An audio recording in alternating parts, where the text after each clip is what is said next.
So what would you say if the Ice would go on an 8-game winning streak after losing that first game to the Ice Dogs 9-2? And what would you say if that winning streak included wins over the Ice Dogs twice, the Mustangs twice, and the Sydney Bears? And what would you say if that loss was going to finally come against the Brave in Canberra?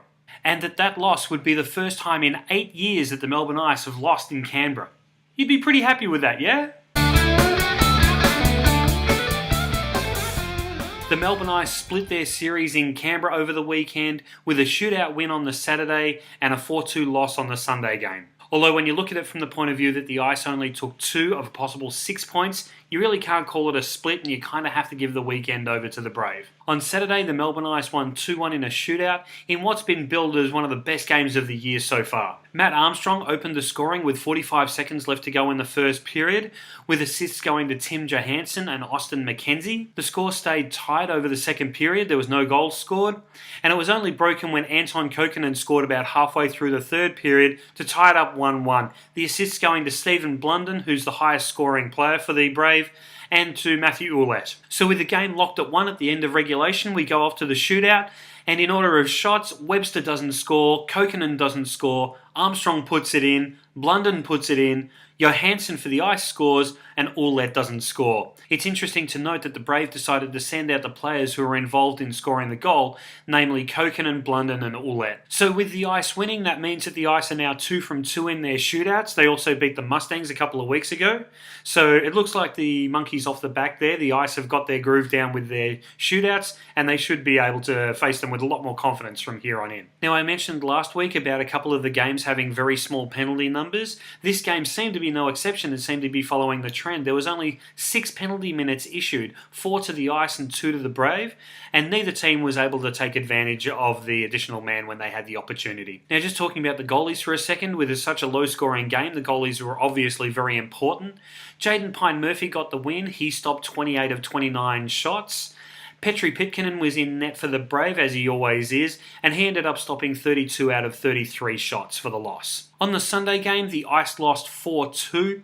There were 3 goals in the third period scored by the Brave, which set them up for the win. One of those goals was on the power play. This game saw the reintroduction of Todd Graham back into the team, and he seemed to start off with a bit of a bang. He got 1 goal and 1 assist for this game. The main point scorers for the Brave on the Sunday game were also the players who were involved in the goal on the Saturday game, namely Anton Kokkonen, Matthew Ouellette, and Stephen Blunden.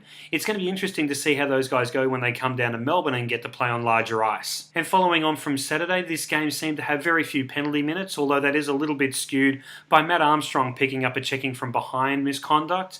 So if you take that into account, the Ice had 16 penalty minutes for the Sunday game compared to the Braves 4. And they were able to convert one of those power plays into a goal, which was one of their goals in the third period. The same 2 goalies were in net. Pitkänen ended up facing 24 shots and he made 22 saves. Jaden Pine-Murphy was in net for the Ice. He faced 25 shots and made 21 saves. So having a look over the whole weekend, Austin McKenzie got 1 goal and 1 assist over both games. Todd Graham picked up his goal and assist on the Sunday game. Matt Armstrong picked up a goal and picked up those 12 penalty minutes.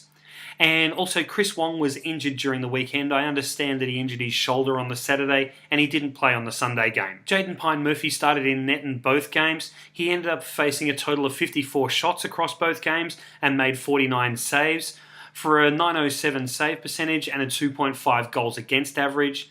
Now the goals against average is exactly the same as what Gustav Hoot put up the other week when they were playing the 2 games in Sydney, but the save percentage for Hoot was a little bit better. I think it's a 919 versus a 907. So really there wasn't much difference between the 2 goalies when they went into their road trips. So the next game for the Ice is on Thursday. The Ice take on the crosstown rival Mustangs on the Thursday night games, and I've got to say I love the midweek games. Now that game is an Ice home game, so everybody with memberships, you're all going to be okay.